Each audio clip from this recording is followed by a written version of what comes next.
High বন্ধুরা, আমি শুভ আবারও এসেছি তোমাদের মাঝে। কেমন আছো তোমরা? একটি গল্প নিয়ে। গল্পটির নাম হলো এক কাপ চা। তো আমরা শুরু করি। রায়হান আর মায়া দুজনেই পড়তো ঢাকা বিশ্ববিদ্যালয়ে। পরিচয় হয়েছিল লাইব্রেরিতে। একটা বই নিয়ে তর্ক করতে গিয়ে ধীরে ধীরে তর্ক বদলে যায় আড্ডায়, আর আড্ডা থেকেই ভালোবাসার সৃষ্টি। প্রতিদিন ক্লাসের শেষে টিএসসিতে এক কোণায় চায়ের দোকানে বসতো তারা। মায়া বলতো, এ দোকানের চাটা না ঠিক তোমারই মতো, একটু তেতো আবার একটু মিষ্টি। রায়ান হাসতো।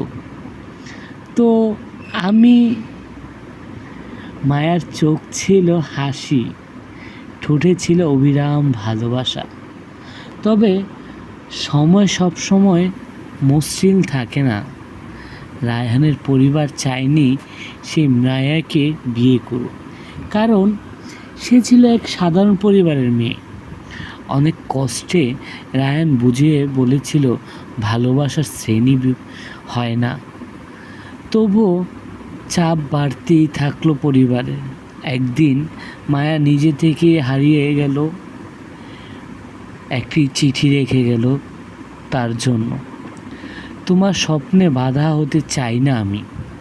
রায়হান বহু বছর পর সে দোকানে গিয়ে বসে চায়ের কাপে হাত রেখে ভাবল, এই চাটা এখনো আগেরই মতো তেতো আর মিষ্টি রয়েছে, কিন্তু আমার সেই ভালোবাসার মানুষটি নেই। আবারও সে অপূর্ণতার গল্প নিয়ে তোমাদের মাঝে চলে এসেছি। কেমন লাগলো বন্ধুরা জানাবে কিন্তু।